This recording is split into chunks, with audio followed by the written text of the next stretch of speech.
Ер нь уулуурхайн салбарын энэ борлуулах худалдаалах яг энэ хэсэг нь эрсдэл ихтэй гэдгийг ер нь бүх эрсдэнд ойлгох хэрэгтэй юм шиг байна.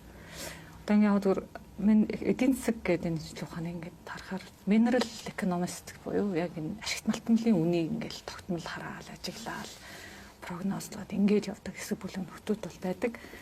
Тэг ингээд харж байхад бол ашигт малтмлын үнийг ер нь ойрын бараг хэдэн сардаач хэлэхэд амар хэцүү байдаг. Тэрийг бол бас их сайн ойлгох хэрэгтэй. Тийм суурь нэг хэдэн заавалхан салбараар эрсдэлтэй бизнес юм байна. За борлуулна гэдэг бол тусдаа чадвар юм байна. Мэргэжлийнхэн хийх юм байна. Энэ бид нар ойрын хэдэн сар нөөцний үн ямар болохыг одоо ямар ч мундаг одоо далтыг хардаг хүн хилдэггүй юм байна.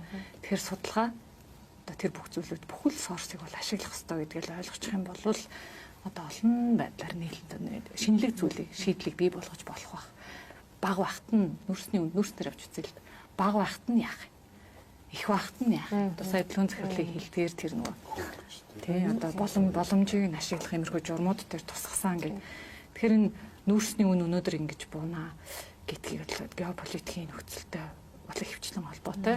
Тэгээ бас нэг цаг агаарын тий одоо хятад төршд маань их өвөл харьцангуй дулаан болсонтой холбоотой хэрэглээ нь буурсан гэдэг ингээд яригддаг.